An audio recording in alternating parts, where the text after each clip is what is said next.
Hi everybody, this is Marlene with Miami Ghost Chronicles Stories of the Supernatural, and today I am following up on a very interesting case about a demonic house in Gary, Indiana.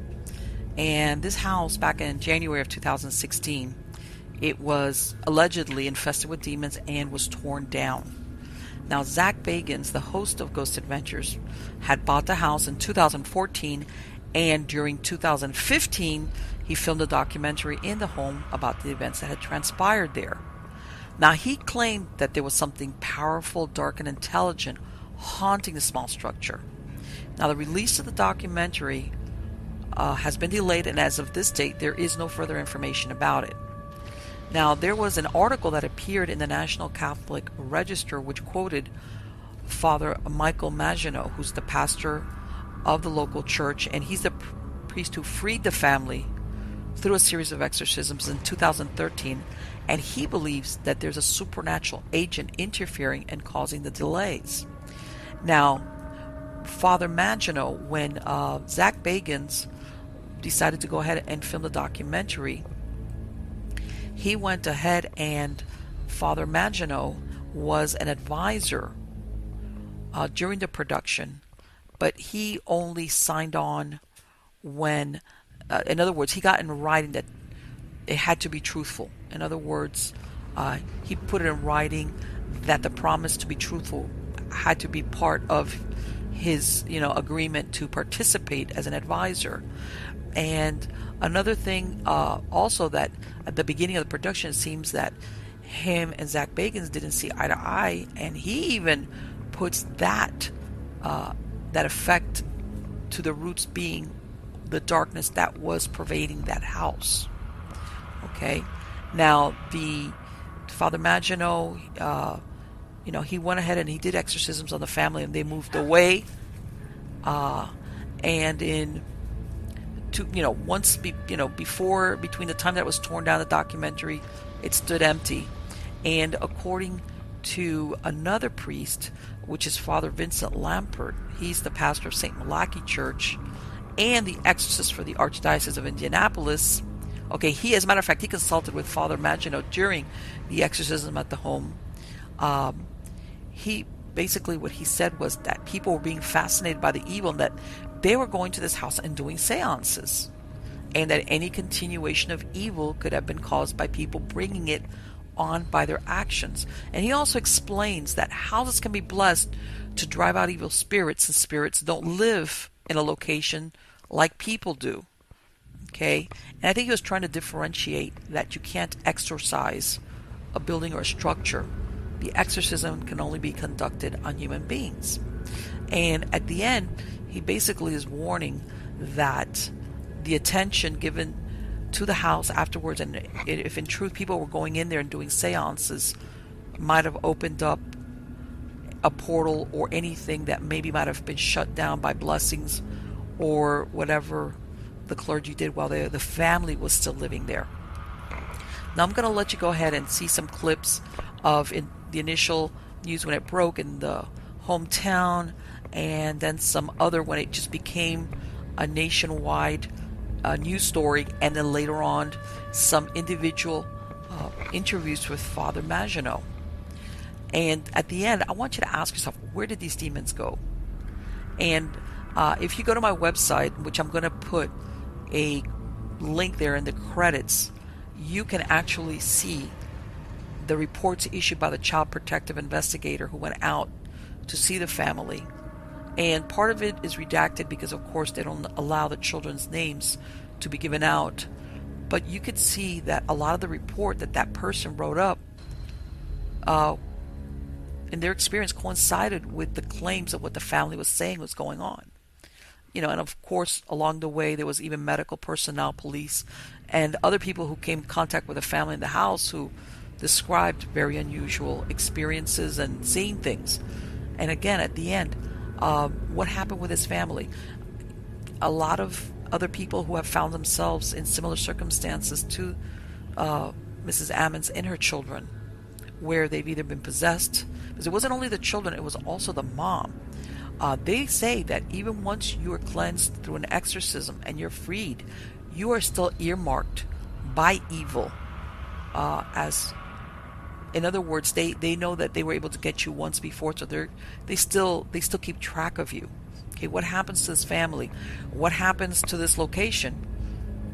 The place was bulldozed, but what happens if somebody else builds anything else? I even wondered what's going on with those neighbors. Good question, huh? And of course, those kids. Do they remember anything? What happens with them? So again, question is this an evil location? What happens to the family? Are we ever going to hear from them again? I did hear at one point that a couple of years ago, this story was being looked at as possibly being made into a movie in Hollywood, but I haven't heard anything further from it, and I don't know if it was shelved. I am looking forward to seeing the documentary from Zach Bagans, and time will tell what happens with his family, and maybe we will get an answer as to where did the demons go. I noticed there was like horseflies on the inside porch, and this was, the beginning of winter, so that was very odd to me. We would lock the basement door, and you would hear something hit the door, boom, and you would hear dogs barking. No dogs outside, no dogs. We would go look, no dogs. One time, she woke up in the middle of the night, maybe like 3 in, and they saw this shadowy figure pacing back and forth in the living room. And I saw one like coming into full image. It was coming out of my closet. I've never seen it like that before. I would see the shadows, but I've never seen it like how I'm looking at you and you're looking at me. You could see it stretching his stomach. And my grandson was crying, oh, Mama, Grandma, help. And then we go to his leg, and his leg was bulging. I'm like, oh my God, till you look. It was bulging out of his arm. And then we pray over and we ignored him. Latoya took me inside the house and showed me different stuff. I didn't see anything that was relevant to what she said, even though other people did. So I was very skeptical. I just figured she owed me money, and this is a fabricated story. And that's not strange to my walk of life. That does happen, Like I said, I thought I heard it all. This is a new one to me. And I told my daughter, I said, they're going to make it look like we are hurting these children. So we're going to have to get some help some kind of place, some kind of way. We got to convince somebody that this is actually going on. This boy was in one of the emergency room areas. He was kind of growling, and his grandmother was holding his hands and trying to coax him back. And all of a sudden, he started, she was kind of backing him up and toward the wall, and then he started to walk up the wall backwards. Did a flip over her head. And then there was the psychologist and the social service worker in that room that saw that, and they ran out and got the security, and the security called the chaplain, and he called me, and they got the police involved and all that. Until he saw what the other one did when he went up that wall, then he like, oh my God, this is impossible. Nobody could do this. Nobody. There's 5 people that saw this happen, and they're, different walks of life. That does change things a little bit. I have a hard to believe that all 5 of those people will say this just to be saying it.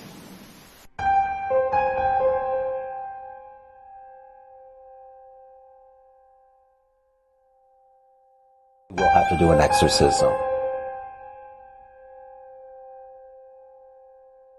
It was pretty much without incident until we get to the part of your name, and you ask for its name. Now, so far she's always been silent.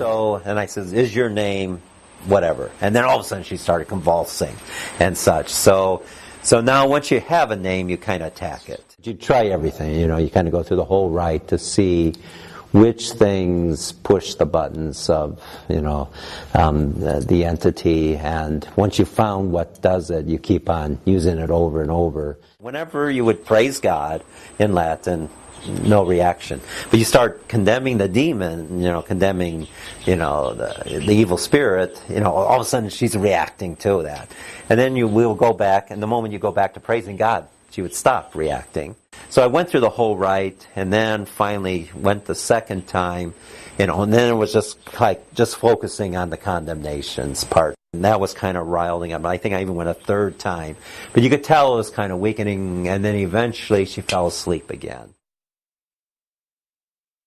Demons can actually possess you, use you, so you can give them souls, and then make you take your own life, So, it's real. And a lot of people don't think about it. They live their lives day to day, and you never think that. Joining us now, the reporter with the Indianapolis Star who wrote the initial story and conducted more than a dozen interviews on it. Marissa Kwiatkowski is with me now. Marissa, good to see you. Let me start with this. After all the interviews you did of independent third-party witnesses and so on, do you believe the story? It's not my job to believe or disbelieve this story. I will leave that to others. It's not your job, but what do you think? I'm asking you. Were you persuaded at all? It's not my job to be persuaded either way. My job is to report the facts as they were told to me and to let people draw their own conclusions, and I wrote it that way deliberately. Well, let me ask you this. You've got a police captain saying he believes. Did you interview the people who claim to have seen the boy walking backwards up the wall? I interviewed the registered nurse who witnessed or says he witnessed the boy walking backward up the wall. I did not interview the Department of Child Services caseworker. However, I had her report from that incident. And did she claim to see it as well? She claimed to see it as well, yes. Do you have any reason to doubt their accounts? As a reporter, you always go in skeptical. I think they believe it, yes. Is there any reason that you uncovered to doubt them? In other words, any history of their relationship with the truth, any performance complaints, that kind of thing? Good question. No, there weren't any sorts of situations that gave me pause. People in credible positions doing typical work and, nothing to report. How many eyewitnesses were there to the so-called possessed behavior other than the mother? Because, the mother may or may not have had issues. There was a psychologist saying she's got some issues and the kids are basically performing for her. How many people outside of the family who are verifying these accounts? You mean in the hospital or outside of the hospital? Anybody outside of the family. It would take me a bit of time to count, but at least 5 or 6 people who say they witnessed things that were strange. Is there any audio or visual? There are not audio or visual representations of the boy walking up the wall or the levitation. There are photos of things that police saw while they were in the home, but nothing, no demons or paranormal or anything like that. All right, we'll continue to follow it. Thanks for bringing it to our attention, Marissa. All the best. All right, let's move on. Here you are, a priest, and you get a call, apparently, from, is it the Ammons family? Is that correct? Ammons. Ammons, okay. Ammons family. That's a long A. Okay. Ammons family, and they wanted your help. And why did they want your help? What was going on? Yeah, I kind of got involved in all this by accident. I cover for the Catholic priest chaplain who works in the 2 Methodist hospitals in our area, one in Gary, one in Maryville, next door. And his days off are Friday and Saturday. And so I usually get called in for emergencies. Right. And so on the Friday, April 20th, 2012, I was doing what I normally do on Friday morning as my Bible study class. Mm-hmm. And I got the call from the Methodist Hospital in Gary from the chaplain who asked me to come over to do an exorcism. And I said, why's that?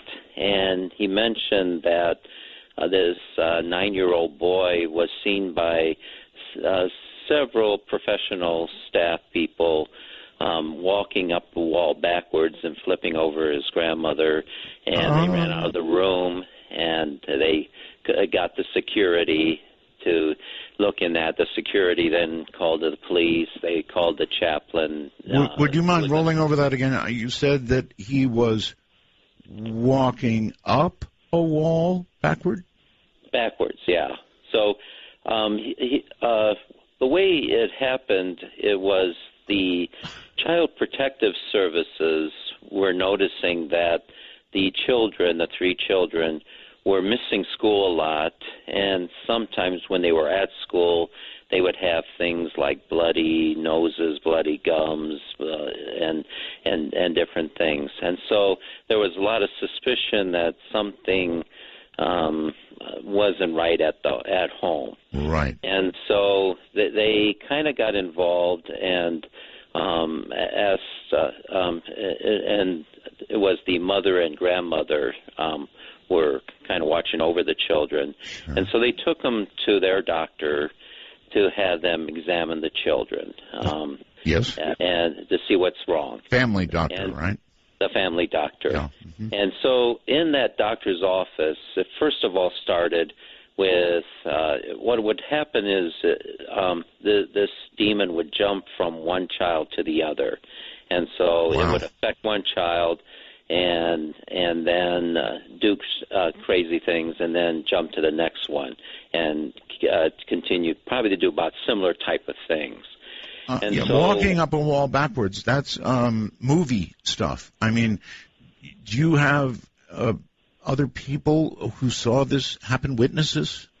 Yeah, there's a couple of professional witnesses. One was the child protective agent, and the other one was a psychological nurse, and I think a psychiatric doctor also saw the same thing. So they were, but that was at the hospital in the emergency room, which they took the children to after the doctor's office, because in the doctor's office, one boy was picked up and thrown into the wall. What? And before that, they were kind of growling and saying everyone must die, very growly voice. And Father, hold on. Their eyes were rolling. Right. Oh, no, I'm getting this, Father. Just stop for a second. It's a 9-year-old boy we're talking about right now. How many children totally? There's 3 children. 3? The 2 boys are they were right in the time of their birthdays. So it was like one was like 7 turning to 8. The other one was 9 turning to 10. And then one was the girl was the oldest, was 11 turning to 12. Their birthdays were right around that time. 7, 9, and 11. Okay. And you're saying that this demon jumped between all of these children back and forth? Yeah, it would kind of jump from one to the other when it was active. And it also, we originally found it stemmed from the mother, but no one kind of knew it at that time. And so when one boy got thrown against the wall, he would kind of fall asleep, and they couldn't wake him up. Father, do you mean up into the air and up against the wall like that? Yeah, they saw him be picked up, thrown to the wall, and knocked down, and then he kind of fell. Then he would be unconscious. Right. And then the second boy was also kind of acting strange. Now he was kind of saying things, everyone must die, and growling and such, and then he kind of fell asleep, went unconscious. But they couldn't wake them up, either of the boys, and also the doctor, when he was seeing all this, he said, I have no idea what all this is. This is beyond my capacity. You got to call the ambulance. So they got 2 ambulances to take the 2 boys to the emergency room at the hospital. And 7-year-old and the 9-year-old. So they went and it didn't seem to, I think the girl was there, but she didn't seem to be affected at that time. It seemed like they brought, the first thing happened to one boy, the next thing happened to the other boy, and then And then that's when they called the emergency, the ambulance. Well, sure, yeah. I can only imagine a family doctor in his office seeing all this go on. It would be hands up, hands off, take them away.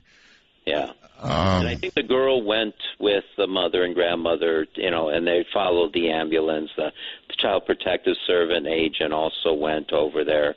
Now, when they got to the emergency room, the youngest boy it was going berserk, and so it took like 5 guys to hold him down. They tried to restrain him and all that, and I think they ended up finally sedating him, and they kept him overnight for observation. Sure. And so it would be the next morning, the family would come back, the grandmother, mother, and also the girl would also come back.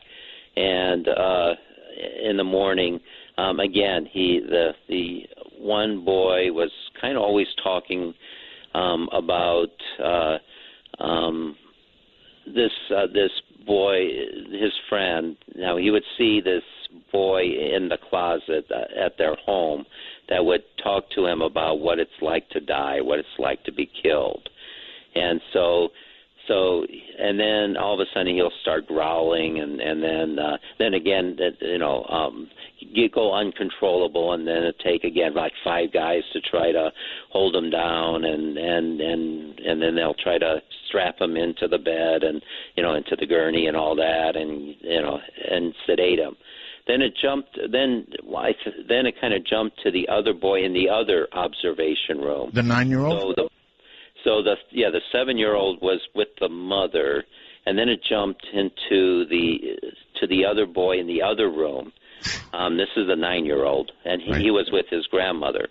And now he started acting strange. Now this is so that you had staff in these 2 rooms, okay? Sure. So and all of a sudden, when the 9-year-old started acting strange, he would start growling. He would start like hitting his grandmother with headbutting her in her stomach, and says it's now time to die, And then she would try to coax him back, calling his name, and she was holding on to his hands. And as she was trying to coax him back, calling his name, she was backing him up against the wall. And as he came up to the wall, he started to there's 2 ways that it's described, that he walked up the wall. Some say he kind of like skated up the wall, glided up the wall, just kind of lifted up the wall. So that there was kind of a couple different descriptions of that. Then some say he walked on the ceiling, but he kind of flipped over his grandmother. So it was he flipped over his grandmother, sat in the chair, and then looked at everyone who was kind of in that room, and gave this Grinch-like grin, to them, and his eyes were white, So, and they ran, and everyone who was in that room ran out, and what I would have done.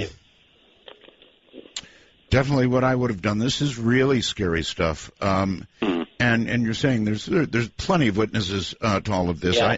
I've got somebody who said yes. It was on Fox News. It's been all over the place. So this is that case. My goodness.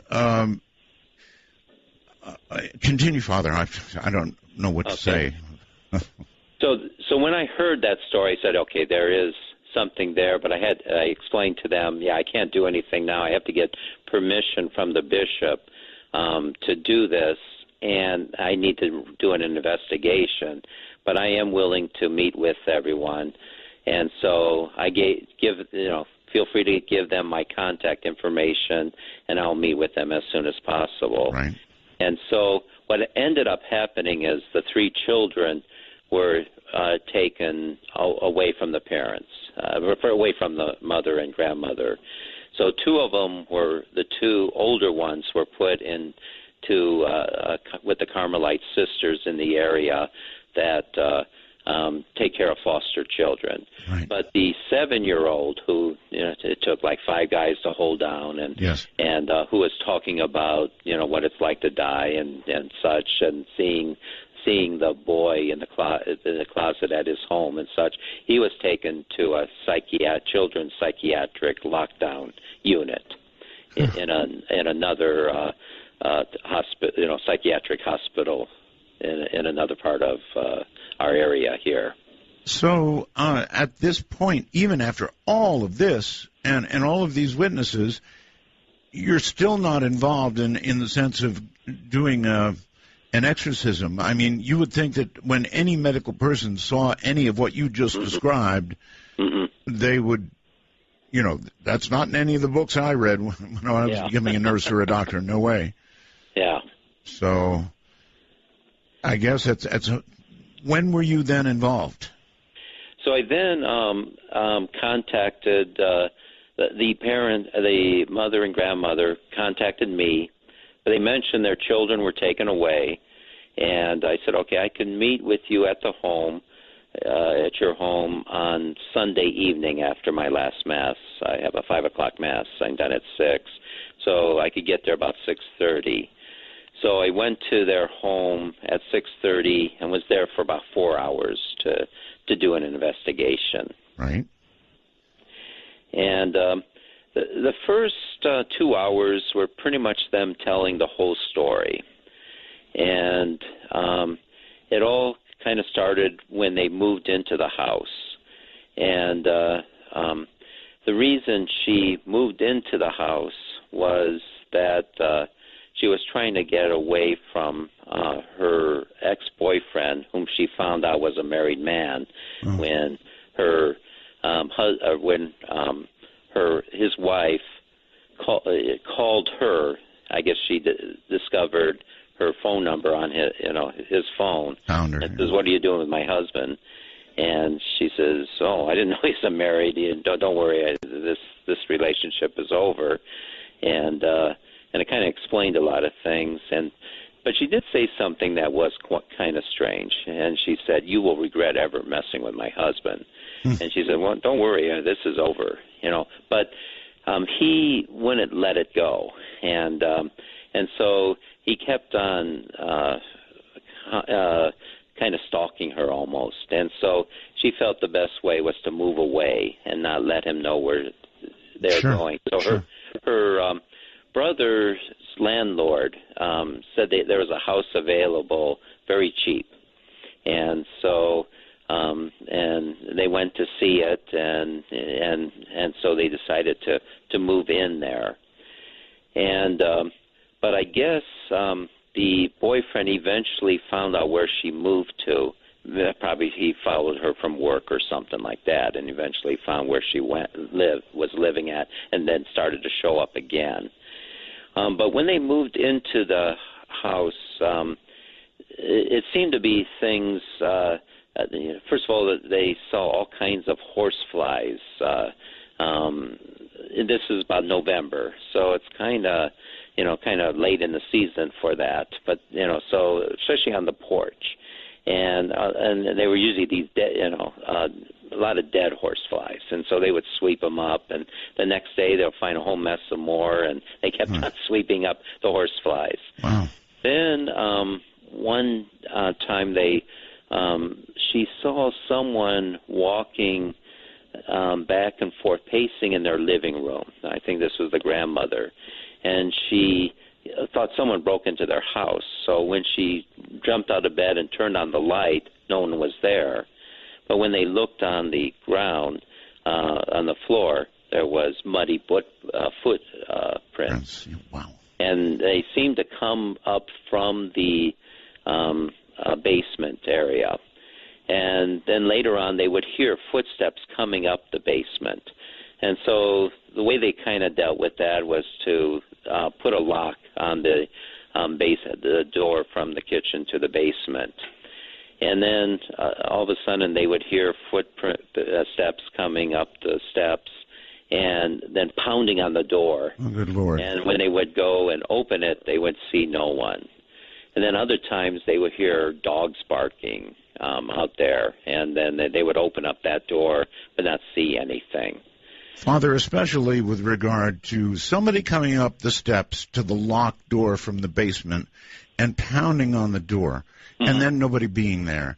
No offense, but how does anybody stay in a house with that kind of action going on? I just, you know, you see it in movies, and you're sitting here screaming, "Get the heck out of that house!"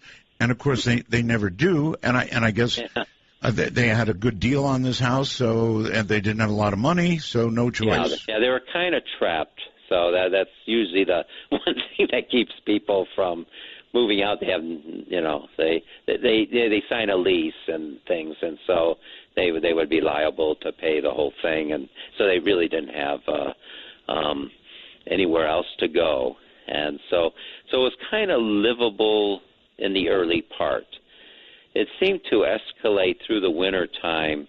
As I mentioned, the kids were starting to wake up with blood on their pillows and bloody noses, bloody gums, bloody lips, and things like that. But they couldn't see, you know, the blood would just kind of appear out of nowhere and, you know, then kind of go away. Was it at that point, when you interviewed Mom and Grandma, at that point, were they noticing that this was moving from child to child? Yeah, it was. They didn't see it like be jumping, but it would like affect one child one day, then another one another day, and another one another day, and such. So it was never, but never was it two at the same time. So they didn't kind of see that later. They would see something happening to the one child, but it would affect all three. And it wouldn't be till they kind of saw later that. You know, never was two things happening to two of them at the same time. I see. All right. You had a pretty good, long, substantial interview with Mom and Grandma. I guess Mom was Latoya Amons. Is that correct? Yes, Latoya. Yes. Latoya. Okay. What did you come away with from that interview? What did you make of her? Yeah, actually, because I was always trying to figure out. When you're doing this, you're trying to figure out what's the source of this, what brought this in. Right. And now we're trying to do this without the kids there, you know, because they're so. Of course, yes. And she didn't know quite, you know. So I'm asking, what do you think? You know, did they get involved in, you know, kind of? Did they play a game, you know, Ouija board, video game? You know, right. We're trying to, and they pretty much we couldn't come up with anything like that. Latoya then was mentioning that she also started to have kidney ailments and went to the doctor 3 times, like in January, with 3 different kidney ailments. And then one time, the only time the grandmother seemed to be affected was one time she was washing clothes in the basement, and all of a sudden something choked her. And she had to get out of the basement. But that was the only time she was ever attacked. But she did mention one time she saw all kinds of sand in the basement strewn over the floor. And so she had to sweep it up. And it was like 2 buckets worth of sand that she had to sweep up from the basement and throw it outside. And then everything seemed to escalate with... the last time the boyfriend came over to the house. Now, they would never she didn't want anything to do with the boyfriend, would always tell her, go back to your wife, this is over with and such. And he would keep on showing up, and, you know, and they would try to keep, just tell him, to go.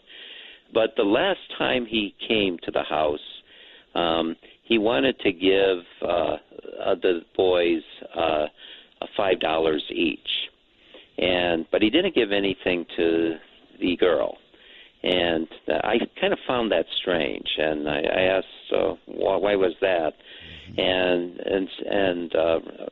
I think Latoya was at work when that happened, and Rosa, the grandmother, was calling her and says he's here, and says get rid of him, and he says he wants to give the boys something. What does he want to give them? $5 each, and he said okay, that's okay.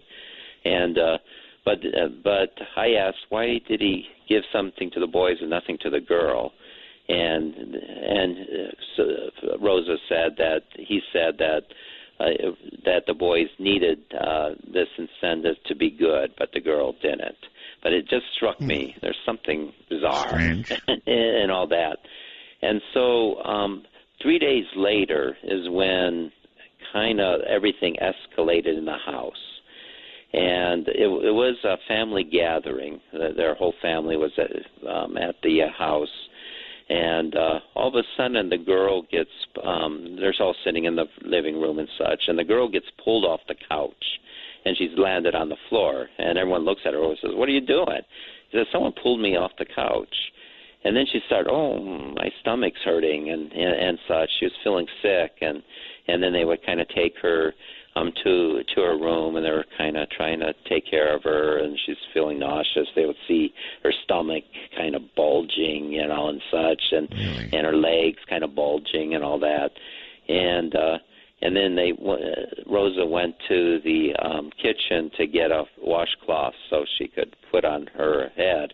And all of a sudden, behind her, in their living room, they had a freezer, and because there wasn't room in the kitchen. And all of a sudden, one of the boys got thrown into the freezer. And she turned around, and everyone heard this big boom, and said, "What happened to you?" And said, "Someone threw me into the freezer." And then he started to get sick. Now, wait a minute. This is a freezer that is closed, right? This is like a refrigerator freezer. So it's but it's in the living room because they didn't have room in their kitchen for it. So it opened and he went fine. It's a closed freezer, but he got thrown like at the doctor's office. He got thrown up against it, and everyone just heard the boom and turned around and saw him. They thought he ran into it. He said, "No, someone threw me into the freezer." And he says, "There's no one else around here." So then he started getting sick.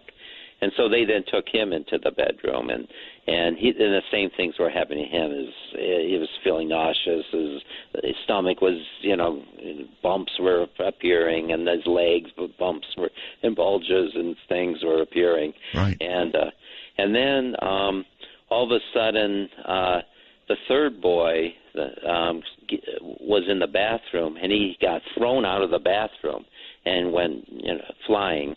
And everyone turns around and says, what happened to you? And he says, someone threw me out of the bathroom. And then all of a sudden he got sick, the same way. Right. And with that, then everyone's leaving. I said, we're getting out of here. This is bizarre. Right. And so they kind of heard some of the stories before of what was happening. But this is the first time the family actually witnessed what was going on. And so all the family leaves except for a cousin, and she asked her parents if she could stay overnight with the girl, and they said that was okay. And so everyone left, and so they're kind of getting ready for bed. Everything seemed to settle down, and so they turn off the lights in the bedroom and such. And Rosa and Latoya were about ready to get into bed and such, and they heard this scream, and they come running into the bedroom and open the door and turn on the light, and they see their daughter fall onto the bed. And the cousin said that she screamed because the girl was 2 feet off the bed, levitated. Oh. Okay. And the girl didn't know. She woke up, after she fell on the bed, and she didn't know anything, what happened. And so they now kind of saw, well, we better do something. And before they were Baptist, but their church wouldn't help them out with the other things earlier. But Rosa's mother who was kind of a shut-in in an apartment, had a neighbor who belonged to this deliverance church. They do deliverance services. Yes. And so Rosa tried to call her mother and to have them come over to see if they could do anything for but it took all kinds of different things were happening, interfering with their phone calls, so she would call them, one would call the other, and one would hear them but wouldn't hear the other, and then the other one would call back, and you could hear the one but not the other. Electronic interference. So it's like electronic interference. Then all of a sudden they would call again, and there was this staticky, but it sounded like a voice in the static, growling and things. And then in one of the calls back, they said that there was a whole series of zeros on their phone as the number, but eventually they finally got enough that they would send. She would talk to her neighbor, and the neighbor would have the church send people over that Tuesday. And so... All right, Father, hold it there. It's a natural break point, I guess, or maybe not natural. How do you break this story at all? So you're hearing a story of possession, and you're going to hear a story of exorcism. This was a nationwide, worldwide story. I'm Art Bell.